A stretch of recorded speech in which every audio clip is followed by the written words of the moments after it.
Welcome everyone to a very special presentation, The World at 8 Billion, Infinite Possibilities. I'm Shivani Gupta. The world has reached a population of 8 billion and is going to peak at 10.4 billion in the 2080s. According to the United Nations Sexual and Reproductive Health Agency, the UNFPA, a world of 8 billion humans is a world of infinite possibilities. That said, the population will continue to grow, but the speed of growth is slowing down. For example, it took 12 years for the increase from 7 to 8 billion, but the rise from 8 to 9 will take 14.5 years till 2037. The increase in the population is due to improved health care, reduced global poverty, improvement in maternal and child health, and an increase in the longevity of us. Thus, it's quite certain that the thrust on improving the quality of life needs to continue to sustain this progress. Today, joining us in our special episode, The World of 8 Billion Infinite Possibilities, is Mr. Björn Andersson, Regional Director, Asia Pacific, UNFPA, who has a vast experience on this issue, especially from the Asia Pacific region. He's here to share his perspective. Thanks a lot, Mr. Andersson, for being with us. Thank you so much. I want to begin by asking you, what's the significance, according to you, that the global population is now at 8 billion? Well, first of all, it reflects positive developments in the world. Yes. 8 billion represents better healthcare in general, that children have access to education. And the reason why this is important is because then that's when people live longer, basically, and have better health and better life and well-being. The quality of life is also better and the longevity is also better. Absolutely. But of course, it also reflects something in terms of population aging in many countries. Yes. And that is going very, very fast, especially in Asia and the Pacific. Okay. So can I just ask you, there are a lot of people who are alarmed by the fact that the population is reaching these milestones. How would you respond to those concerns? 8 billion represents really 8 billion opportunities and possibilities. We need to see people as drivers of technological development, of improved healthcare, improved social services, and improved life in general.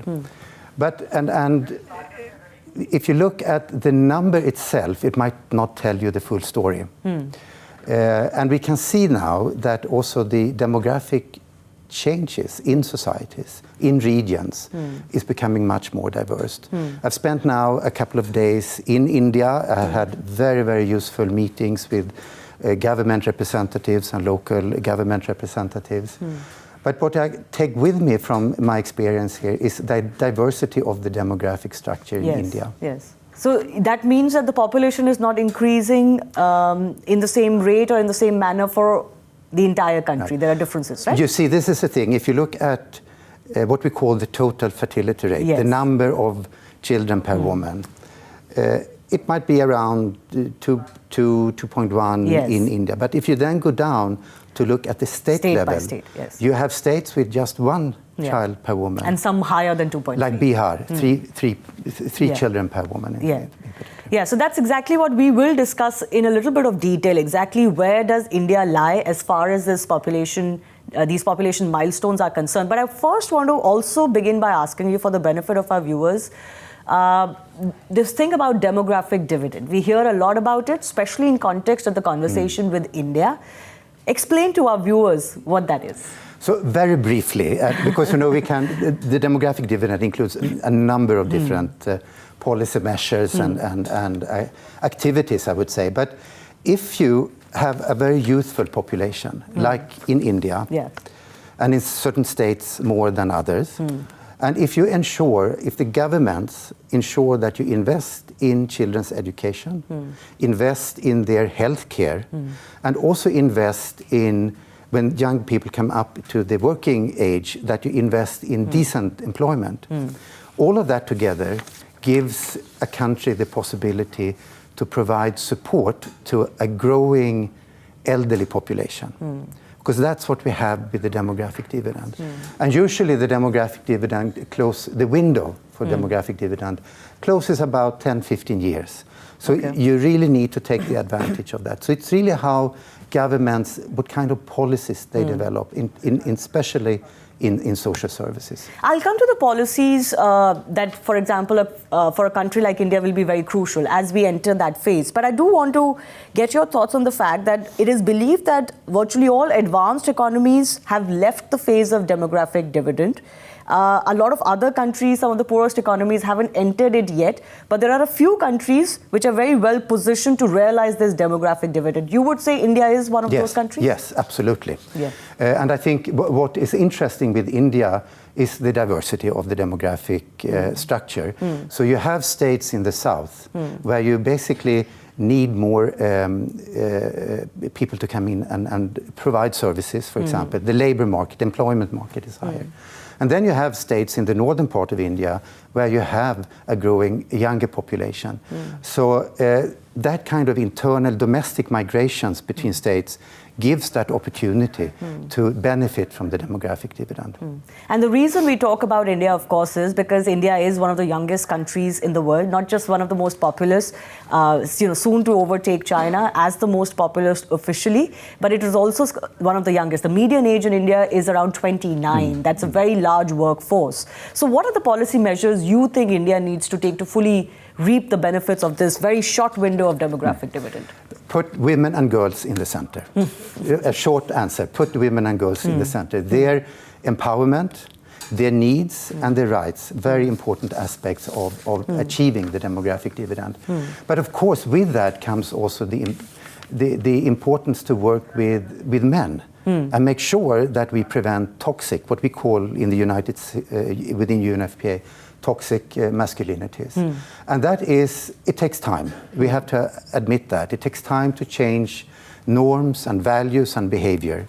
But I have no doubt that India can do that. And if you look at other countries around the globe, it happens. But I can say this, there's no country so far which has achieved full gender equality. And when we talk of gender equality, what are those markers that you look at? So, many. If you look at women's participation, for example. In the workforce? In the workforce, in the political sphere, sharing responsibilities with their husbands, the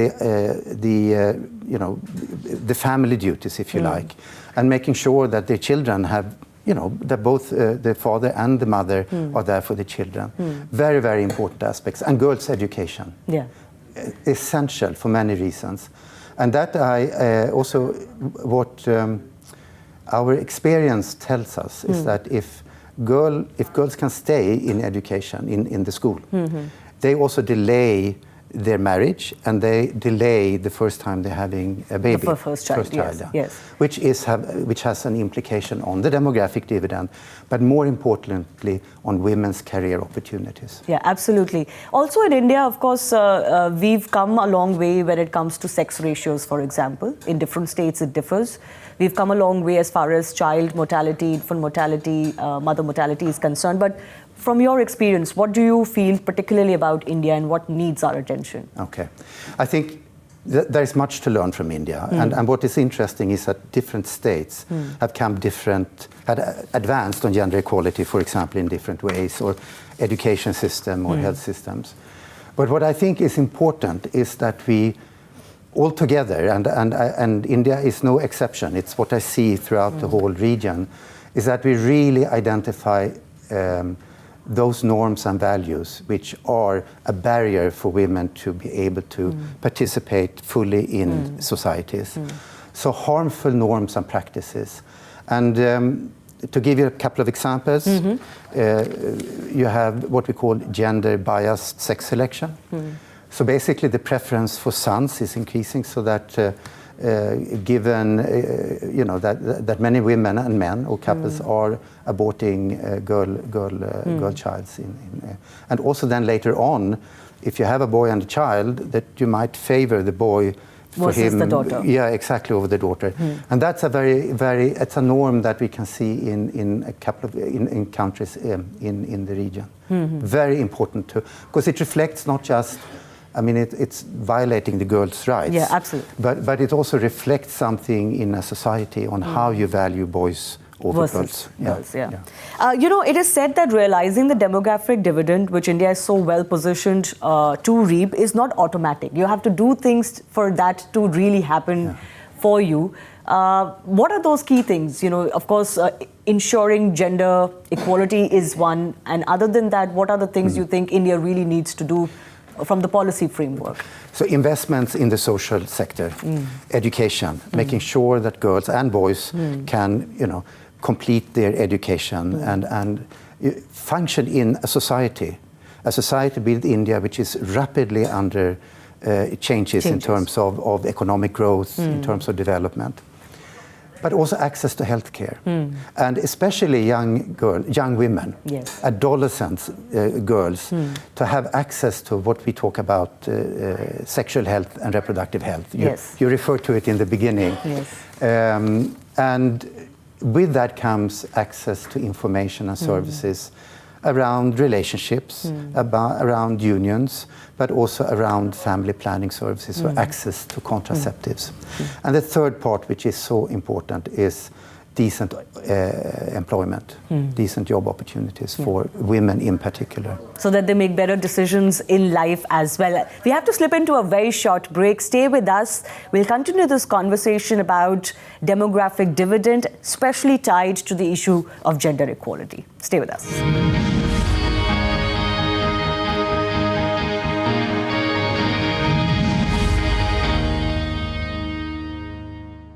Welcome back to our special presentation, World of 8 Billion, Infinite Possibilities. I'm in conversation with the Asia Pacific Regional Director, Björn Andersson of the UNFPA.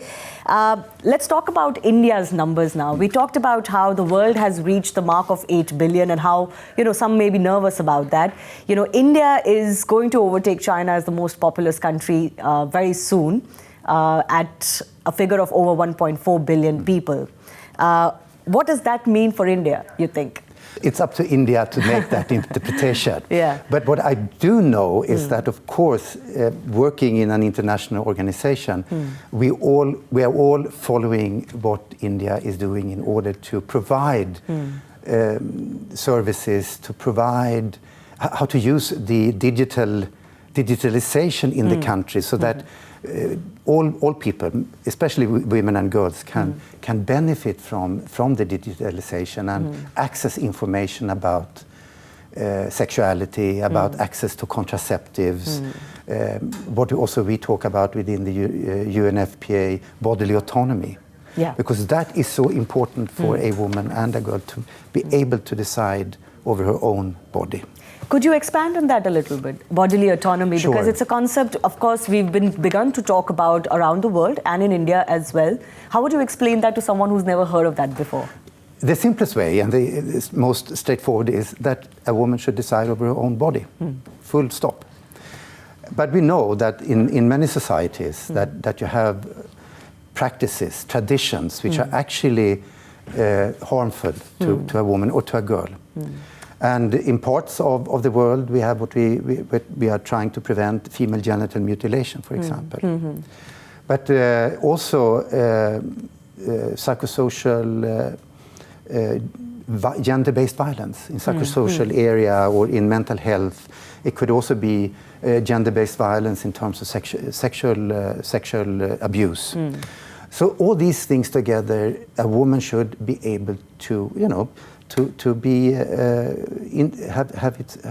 her own right to her body, to decide what happens, and nobody, and this is important, there is no excuse whatsoever that any man or anybody can exercise gender-based violence to a woman. I think sometimes it's important to tell women themselves that they need not follow certain social markers, that they are the ones who should decide what happens as far as their body is concerned. You're absolutely right. And it is, we need to be able to empower women through, like I said before, through girls' education, so that they know that this is not okay to having a husband or a spouse or any family member abusing you in different ways.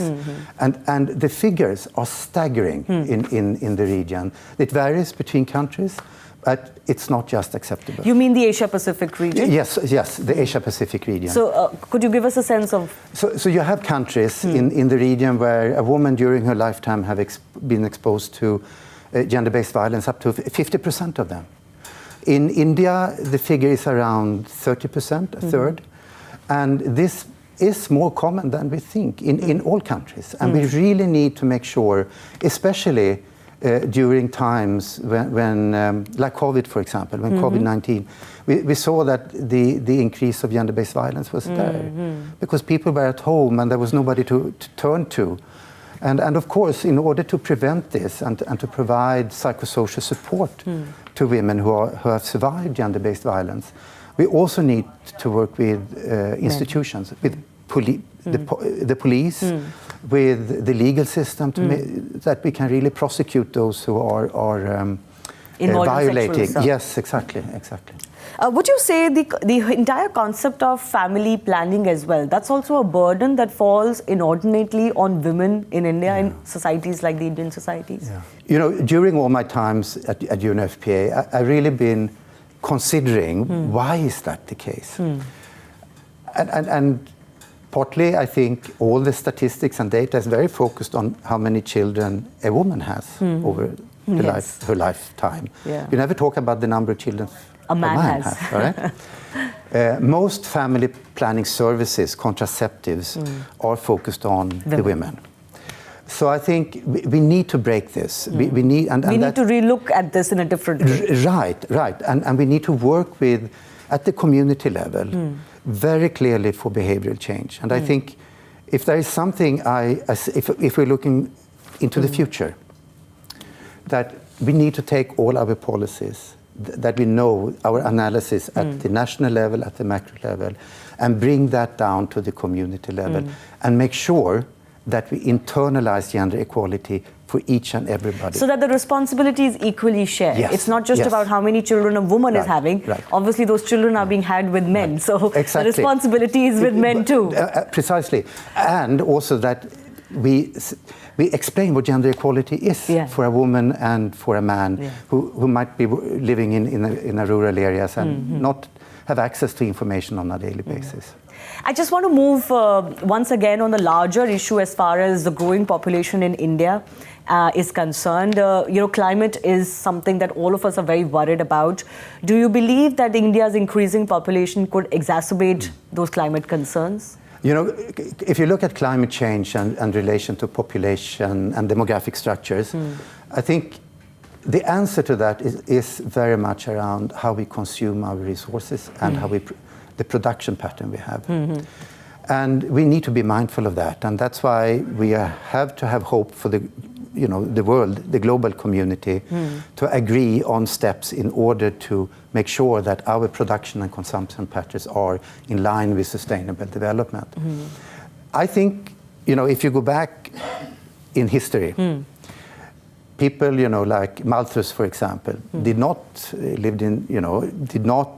expect people to be so innovative. So they started to talk about a population bomb, a population explosion in the 18th, 19th centuries. But what they didn't realize is that each and every one of us, we contribute to development, we contribute to sustainable development. And I think that is something that the International Conference on Population and Development in 1994 really adopted, and that's what we are continuing to implement these days. Well, we hope that message continues to reach far and wide. But as I wrap up this conversation, Andersson, I do want to understand from you, as we are a family of 8 billion people now, 8 billion humans now around the world, what is the message to the youth that you want to give? Because it is the youth that will be in charge of the planet and, what we leave for our future generations. Two things. We need to involve young people much more than we do today. Because at the end of the day, they know what their problems are. As somebody in my 60s, I cannot definitely exactly articulate that. But the other one is take advantage of education, take advantage of the digitalization, and really see how you can contribute to sustainable development. And the power is among young people. Absolutely. Well, on that note, I want to end this conversation. It was a pleasure chatting with you. Björn Andersson, Regional Director, Asia Pacific of the UNFPA. And we leave you with that message that the power is certainly with the youth and the message of gender equality. Thanks a lot for watching.